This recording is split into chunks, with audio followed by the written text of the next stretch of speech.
नमस्ते दोस्तों, आपका हार्दिक स्वागत है हमारे इस विशेष वीडियो में, जो कि धनु राशि के जातकों के लिए जुलाई महीने की भविष्यवाणी पर आधारित है। यह भविष्यवाणी चंद्र राशि के आधार पर तैयार की गई है। आइए जानते हैं इस महीने मेष राशि के लिए ज्योतिषीय गणनाओं पर आधारित ग्रहों की वास्तविक स्थिति। सूर्य देव वर्तमान में देवगुरु बृहस्पति के साथ मिथुन राशि में हैं, जो सूर्य देव की शत्रु राशि है। सूर्य देव पर कुंभ राशि में स्थित राहु की दृष्टि है। सूर्य देव इस महीने 16 तारीख को कर्क राशि में प्रवेश करेंगे। मंगल सिंह राशि में केतु के साथ मौजूद हैं और उन पर भी राहु की दृष्टि पड़ रही है। मंगल ग्रह इस महीने 28 तारीख को कन्या राशि में चले जाएंगे। बुध देव कर्क राशि में विराजमान है, जो कि उनकी स्वराशि है। इस महीने वे वक्री हो जाएंगे। शुक्र वृषभ राशि में स्थित हैं और उन पर शनि देव की दृष्टि पड़ रही है। शुक्र इस महीने 26 तारीख को मिथुन में प्रवेश करेंगे। शनि देव कन्या राशि में अपनी स्वराशि में विराजमान हैं और उन पर मंगल की दृष्टि है। शनि देव भी इस महीने वक्री हो जाएंगे। केतु सिंह राशि में मंगल के साथ मौजूद हैं। दोस्तों, अब आगे बढ़ते हैं और देखते हैं कि ये ग्रह आपके विभिन्न भावों को कैसे प्रभावित कर रहे हैं। शुरुआत करते हैं पहले भाव से। पहला भाव व्यक्ति के व्यक्तित्व, स्वभाव, शारीरिक स्वास्थ्य, आत्मविश्वास और दूसरों पर पड़ने वाले पहले प्रभाव को दर्शाता है। सूर्य का प्रथम भाव पर शक्तिशाली प्रभाव है, जो ऊर्जा और जीवन शक्ति को बढ़ावा देगा। गुरु का भी यहां दृष्टि डालना स्वास्थ्य के लिए शुभ संकेत है। यह पाचन तंत्र और समग्र शारीरिक कल्याण में सुधार कर सकता है। हालांकि शनि की कमजोर दृष्टि कुछ शारीरिक चुनौतियों या आलस्य की भावना पैदा कर सकती है, लेकिन यह दीर्घकालिक सहनशक्ति बढ़ाने में भी सहायक होगी। सूर्य 7वें से 8वें भाव में जाने तक इस भाव पर दृष्टि डालेगा, जिसके बाद ऊर्जा स्तर में थोड़ा बदलाव महसूस हो सकता है। कुल मिलाकर स्वास्थ्य अच्छा रहेगा और शरीर में सकारात्मकता बनी रहेगी। यह समय नई गतिविधियों को शुरू करने या व्यायाम रूटीन को अपनाने के लिए अनुकूल है। शारीरिक रूप से सक्रिय रहने से लाभ होगा और रोग प्रतिरोधक क्षमता बढ़ेगी। प्रथम भाव पर शुक्र का प्रभाव व्यक्तित्व में आकर्षण और सकारात्मकता लाएगा। यह आत्मविश्वास को बढ़ाने और सामाजिक संबंधों को मजबूत करने में मदद करेगा। चलिए आगे बढ़ते हैं और देखते हैं कि ये ग्रह आपके दूसरे भाव को कैसे प्रभावित कर रहे हैं। दूसरा भाव आपके बोलने के तरीके, वित्तीय स्थिति, परिवार के साथ संबंधों, जीवन में स्थिरता और आपके जीवन यापन के साधनों को दर्शाता है। द्वितीय भाव पर बुध का कमजोर प्रभाव वित्तीय मामलों में कुछ अस्थिरता या अप्रत्याशित खर्चों की संभावना को दर्शाता है। हालांकि सूर्य का इस भाव पर 7वें से 8वें भाव में जाने के बाद प्रभाव पड़ेगा, जो आय के नए स्रोत खोलने में सहायक होगा। द्वितीय भाव के स्वामी शुक्र 6वें भाव में स्थित हैं और शनि का उन पर प्रभाव वित्तीय योजना बनाने और बजट का पालन करने के महत्व को उजागर करता है। शुक्र का 6वें से 7वें भाव में जाना धन वृद्धि के अवसर प्रदान करेगा, खासकर रचनात्मक क्षेत्रों या साझेदारी व्यवसायों में। इस अवधि में सावधानीपूर्वक निवेश करना और अनावश्यक खर्चों से बचना महत्वपूर्ण होगा। कुल मिलाकर वित्तीय स्थिति स्थिर रहेगी, लेकिन सतर्कता बरतने की आवश्यकता है। आय में सुधार की संभावना है, लेकिन अप्रत्याशित व्यय को संभालने के लिए तैयार रहना चाहिए। यह समय नई वित्तीय योजनाओं को बनाने और उन्हें लागू करने के लिए अनुकूल है। दोस्तों, अब चलिए आगे बढ़ते हैं और देखते हैं कि ये ग्रह आपके तीसरे भाव को कैसे प्रभावित कर रहे हैं। तीसरा भाव आपके साहस, पराक्रम, भाई बहनों के साथ संबंधों, संचार कौशल, छोटी यात्राओं और आसपास के वातावरण को दर्शाता है। तृतीय भाव में राहु की उपस्थिति यात्राओं में कुछ अप्रत्याशित बदलाव या देरी ला सकती है, लेकिन इसका प्रभाव कम होगा। मानसिक थकान और यात्रा के दौरान निर्णय लेने में कठिनाई हो सकती है।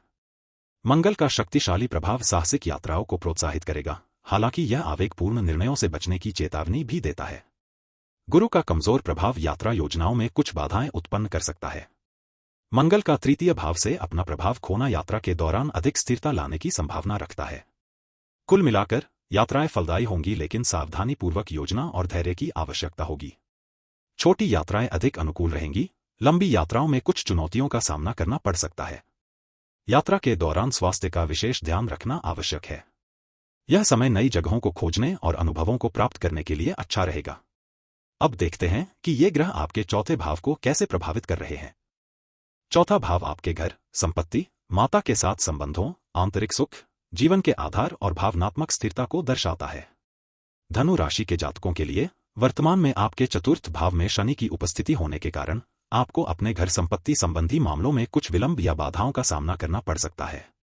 हालांकि शनि कर्मफलदाता भी है, इसलिए यदि आपने अतीत में इस क्षेत्र में कोई प्रयास किया है तो आपको निश्चित रूप से सकारात्मक परिणाम मिलेंगे।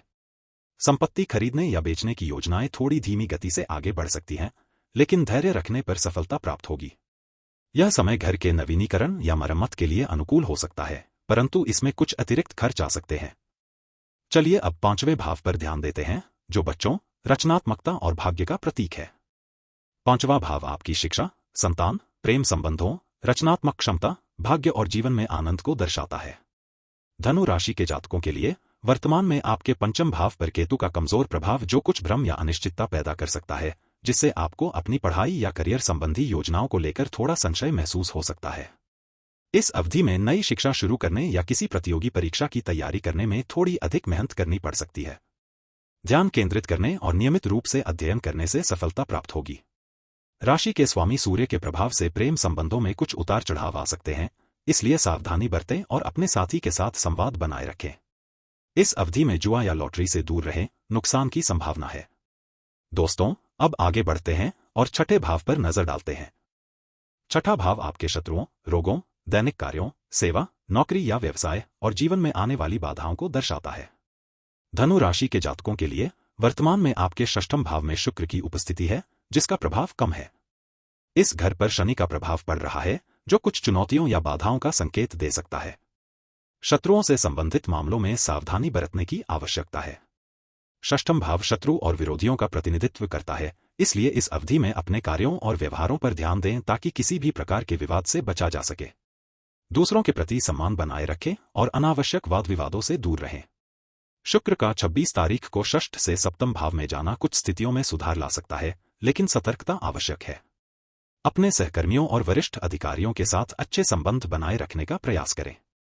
किसी भी नकारात्मक परिस्थिति को सकारात्मक रूप से संभालने की क्षमता विकसित करें। छठे भाव पर ग्रहों के प्रभाव को समझने के बाद चलिए 7वें भाव की ओर मुड़ते हैं। 7वां भाव आपके विवाह, जीवन साथी के साथ संबंधों, व्यावसायिक साझेदारियों और कानूनी अनुबंधों को दर्शाता है। धनु राशि के जातकों के लिए आपके सप्तम भाव में गुरु के साथ सूर्य की प्रबल उपस्थिति है। यह संयोजन आपके जीवनसाथी या विवाह से संबंधित मामलों में सकारात्मकता लाने की संभावना रखता है। सूर्य की ऊर्जा संबंधों में स्पष्टता और सम्मान लाएगी, जबकि गुरु उन्हें सुखद और समृद्ध बनाएगा। हालांकि राहु का सप्तम भाव पर प्रभाव संभावित भ्रमों या गलतफहमियों को जन्म दे सकता है, इसलिए संवाद में सावधानी बरतें। 16 तारीख के बाद सूर्य का 8वें भाव में जाना कुछ समय के लिए संबंधों में थोड़ी दूरी या तनाव ला सकता है, लेकिन यह परिवर्तन दीर्घकालिक रूप से फायदेमंद साबित हो सकता है। शुक्र, जो सप्तम भाव के स्वामी हैं, षष्ठ भाव में स्थित हैं और शनि का प्रभाव झेल रहे हैं, जिसके कारण विवाह जीवन में कुछ चुनौतियां आ सकती हैं। 26 तारीख को शुक्र का सप्तम भाव में प्रवेश कुछ स्थितियों में सुधार लाएगा। दोस्तों, अब हम 8वें भाव पर आते हैं। 8वां भाव अचानक होने वाली घटनाओं, गहरे परिवर्तनों, रहस्यों, मृत्यु और पुनर्जन्म को दर्शाता है। धनु राशि के जातकों के लिए वर्तमान में आपके अष्टम भाव में बुध की उपस्थिति है। यह स्थिति अचानक घटनाओं या अप्रत्याशित परिवर्तनों का संकेत दे सकती है। 16 तारीख के बाद सूर्य का अष्टम भाव में प्रवेश कुछ मामलों में तनाव बढ़ा सकता है, लेकिन साथ ही नई संभावनाओं के द्वार भी खोल सकता है। टैक्स और इंश्योरेंस संबंधी मामलों में सावधानी बरतने की आवश्यकता है। अचानक खर्चों का सामना करना पड़ सकता है, इसलिए वित्तीय योजना को मजबूत करें। बीमा पॉलिसियों की नियमित समीक्षा करें और सुनिश्चित करें कि वे आपकी आवश्यकताओं के अनुरूप हैं। इस अवधि में कानूनी सलाह लेना भी उचित रहेगा, खासकर यदि आप कोई बड़ा वित्तीय निर्णय लेने जा रहे हैं। 8वें भाव के बाद चलिए 9वें भाव की ओर बढ़ते हैं। 9वां भाव आपके भाग्य, पिता के साथ संबंधों, गुरुओं या आध्यात्मिक मार्गदर्शकों से जुड़ाव, धार्मिक विश्वासों और उच्च शिक्षा को दर्शाता है। धनु राशि के जातकों के लिए आपके 9वें भाव में मंगल का शक्तिशाली प्रभाव और केतु की उपस्थिति भी है। आपके भाग्य में वृद्धि की संभावना है, लेकिन प्रयास करते रहें और सकारात्मक दृष्टिकोण बनाए रखें। मंगल का शक्तिशाली प्रभाव आपको सफलता प्राप्त करने में मदद करेगा, लेकिन केतु की उपस्थिति कुछ बाधाएं भी उत्पन्न कर सकती है। धैर्य रखें और दृढ़ संकल्प से आगे बढ़ें। अपने लक्ष्यों को स्पष्ट रूप से परिभाषित करें और उन्हें प्राप्त करने के लिए लगातार मेहनत करें। यह समय आपके जीवन में महत्वपूर्ण अवसरों को आकर्षित करने का है, इसलिए सकारात्मक ऊर्जा बनाए रखें और आत्मविश्वास से काम लें। भाग्य का साथ हमेशा मिलता रहेगा, बस आपको सही दिशा में प्रयास करना होगा। दोस्तों, 9वें भाव को हमने देख लिया। अब देखते हैं कि ये ग्रह आपके 10वें भाव को कैसे प्रभावित कर रहे हैं। 10वां भाव आपके पेशेवर जीवन, करियर पथ, सामाजिक प्रतिष्ठा, पिता के साथ संबंधों, सार्वजनिक छवि और समाज में आपकी स्थिति को दर्शाता है। धनु राशि के जातकों के लिए आपके दशम भाव पर भाव के स्वामी शनि का प्रभाव कमजोर है। शनि का यह स्थान आपको अपने करियर संबंधी निर्णय लेने में मदद कर सकता है। शनि का वक्री होना आपके प्रयासों को धीमा कर सकता है, लेकिन यह आपको अधिक सावधानीपूर्वक योजना बनाने और रणनीतिक रूप से आगे बढ़ने का अवसर भी देगा। कार्यस्थल पर कुछ चुनौतियां आ सकती हैं, लेकिन मंगल का प्रवेश सकारात्मक बदलाव लाएगा। नई जिम्मेदारियां मिल सकती हैं या करियर में उन्नति के अवसर प्राप्त हो सकते हैं। अपने सहकर्मियों और वरिष्ठों के साथ अच्छे संबंध बनाए रखें। किसी भी विवाद से बचें और पेशेवर तरीके से काम करें। अपनी क्षमताओं को निखारने पर ध्यान दें और नए कौशल सीखने के लिए तैयार रहें। यह समय आपके करियर को नई दिशा देने का है, इसलिए अवसरों को पहचानें और उनका लाभ उठाएं। 10वें भाव पर ग्रहों के प्रभाव को समझने के बाद चलिए 11वें भाव की ओर बढ़ते हैं। 11वां भाव आपके जीवन में प्राप्त होने वाले लाभों, मित्रों के साथ संबंधों, सामाजिक नेटवर्क और समुदाय से जुड़े मामलों को दर्शाता है। आपके सामाजिक नेटवर्क में विस्तार होने की संभावना है। नए संपर्क बनेंगे जो भविष्य में लाभकारी साबित होंगे। गुरु का प्रभाव आपको लोगों के साथ जुड़ने और संबंध बनाने में मदद करेगा। हालांकि शनि के वक्री होने से कुछ पुराने संबंध टूट सकते हैं या तनावपूर्ण हो सकते हैं। इसलिए अपने संबंधों को सावधानीपूर्वक संभालें और अनावश्यक विवादों से बचें। पेशेवर नेटवर्किंग पर ध्यान केंद्रित करें और उन लोगों के साथ जुड़े जो आपके लक्ष्यों को प्राप्त करने में आपकी सहायता कर सकें। नए अवसरों का लाभ उठाने के लिए तैयार रहें और अपनी क्षमताओं को प्रदर्शित करें। यह समय आपके करियर और व्यवसाय के लिए बहुत महत्वपूर्ण है, इसलिए इसका सदुपयोग करें। दोस्तों, अब हम 12वें भाव पर आते हैं। 12वां भाव आपके जीवन में होने वाले खर्चों, हानियों, एकांतवास की इच्छा, आध्यात्मिक त्याग और विदेश यात्राओं को दर्शाता है। वर्तमान स्थिति के अनुसार आपके जन्म कुंडली में 12वां भाव मंगल ग्रह से शक्तिशाली प्रभाव प्राप्त कर रहा है, जबकि शुक्र ग्रह का प्रभाव नगण्य है। मंगल का यह प्रबल प्रभाव आपके लिए ऊर्जा और उत्साह का संचार करेगा, लेकिन साथ ही इसमें बेचैनी की भावना भी शामिल हो सकती है। इस अवधि में आपको नींद संबंधी कुछ चुनौतियों का सामना करना पड़ सकता है। गहरी और शांत नींद लेने में कठिनाई महसूस हो सकती है। खर्चों के मामले में मंगल का प्रभाव अचानक और अप्रत्याशित खर्चों की ओर इशारा कर सकता है। शुक्र ग्रह का नगण्य प्रभाव इस बात को दर्शाता है कि अनावश्यक या विलासितापूर्ण खर्चों में कमी आएगी। कुल मिलाकर वित्तीय प्रबंधन में सतर्कता बरतने की आवश्यकता होगी। दोस्तों, हमने अब तक 12 भावों पर ग्रहों के प्रभाव का विश्लेषण किया है। अब चलिए इन सभी भावों के लिए किए गए विश्लेषण को संक्षेप में प्रस्तुत करते हैं, ताकि आपको एक समग्र तस्वीर मिल सके। दोस्तों, ज्योतिष शास्त्र हमें न केवल भविष्य जानने का, बल्कि उसे सुधारने का भी मार्ग दिखाता है। आपका दिल से धन्यवाद कि आपने हमारे इस वीडियो को अंत तक देखा। आपका साथ और समय हमारे लिए बहुत महत्वपूर्ण है। कृपया अपने कीमती सुझाव और प्रतिक्रिया जरूर दें, ताकि हम भविष्य में और बेहतर सामग्री ला सकें। अगर आपको यह वीडियो पसंद आया हो तो इसे लाइक और सब्सक्राइब करना न भूलें।